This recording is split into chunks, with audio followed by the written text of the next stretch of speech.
Protecting the President's veto of the Keystone Pipeline Approval Act is about protecting the review process for this project.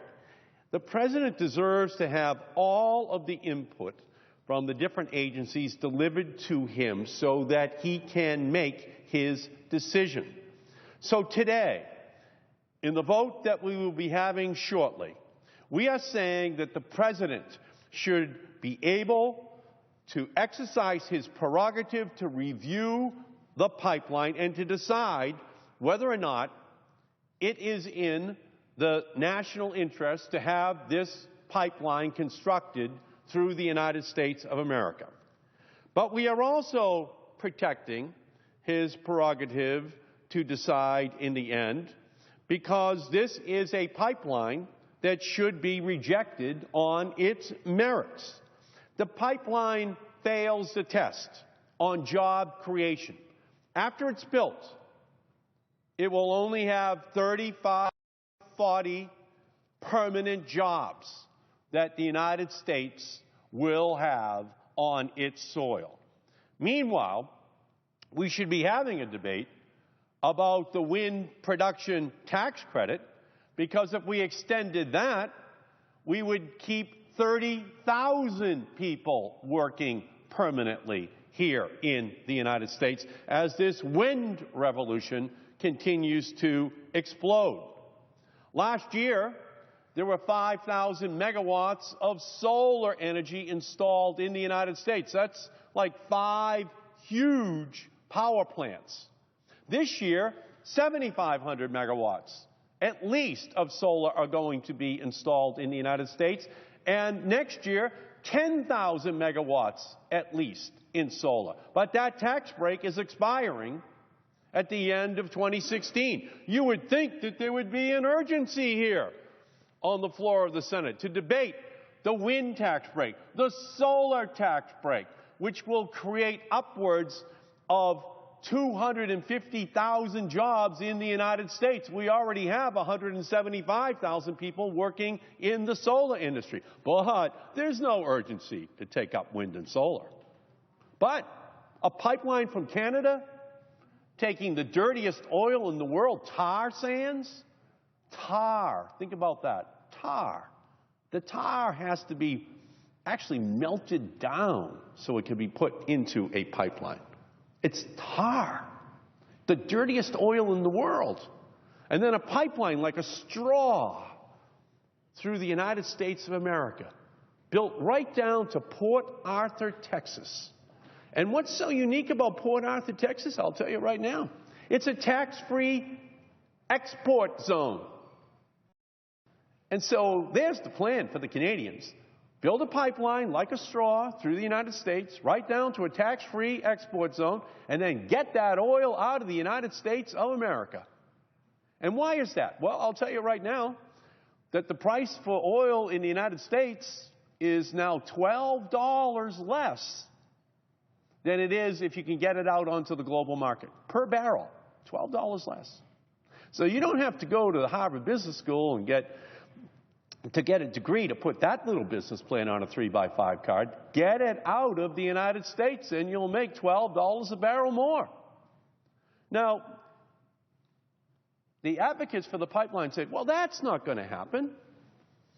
And so that's why I made the amendment on the Senate floor. The oil will not be exported. If we're going to take all of the environmental risks, then we should receive the benefits of the oil being here in the United States. Now, why is that important? It's important for this reason. The United States is the largest importer of oil in the world. China does not import as much oil as we do. We are the leader. Now, you might see these ads on television where the American Petroleum Institute and other oil companies advertise that with regard to what a great job we're doing in producing more oil in the United States. And we are producing more oil in the United States. Let's take note of that.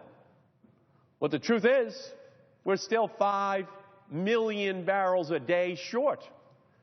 So this pipeline will be moving maybe 800,000 barrels of oil from Canada right through the United States, which could reduce our dependence upon imported oil, but it's going to a tax-free export zone, so we know what's going to happen.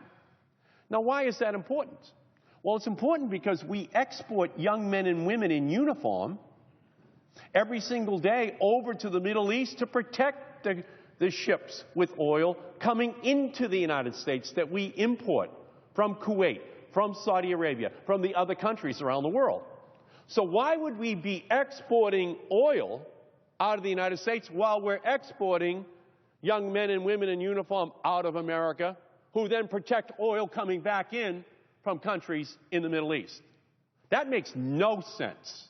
That's what this pipeline is all about. It's all about getting some benefit for the United States. Climate change, big loser, dirtiest oil in the world. The Canadians actually escape paying the tax in the event that there is an oil spill.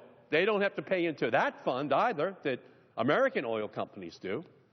And then, notwithstanding their ads on television that say that they're going to keep the oil in the United States, they bitterly object to any provision being voted here that keeps it in the United States, while they run ads on television saying North American energy independence, that's their greatest goal. Well, you can't have it both ways. Life's not like that. Either your ads are saying what your goal is, North American energy independence, or you're going to export it. But you can't have it both ways. Do one thing on television and then another thing in real life and say to the Senate, please don't put any restrictions on our ability to export this oil. So that's the challenge for us here. And by the way, one other thing. If we keep the oil here in the United States, that's going to keep a pressure to keep the price of gasoline lower. Because the more oil we have here in the United States is the lower the price of gasoline.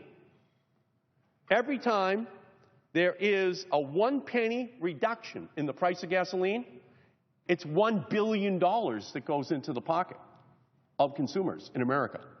A penny equals $1 billion. So when the price of oil, gasoline, drops 10 cents, that's $10 billion. When it drops $1, that's $100 billion. And it's down by $1. It's down by more than $1 over where it was this time last year. That's a lot of money that goes as a stimulus into the pockets of Americans who can spend it on other things. But this oil is going out of the country, so the pressure it would keep to help our manufacturers, to help our drivers, is not going to exist. And so it fails on each one of these items. One, it gets exported.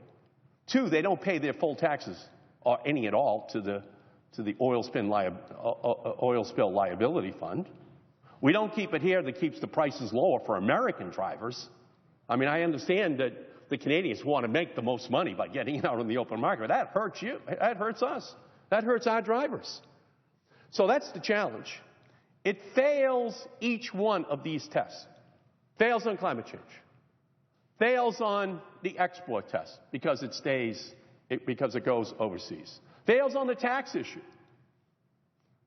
It fails on the process issue of trying to short circuit the president's prerogative to be able to consider this in a comprehensive sense. So the president has correctly vetoed this bill. The president is standing up for the American taxpayer, the American consumer, for the environment of the United States. He's asking the right questions. He's doing the right things. And I urge my colleagues here on the Senate floor within the next hour to vote to sustain the veto of President Obama on this policy, which does not advance the best interest of the United States of America. Mr. President, I yield back the balance of my time.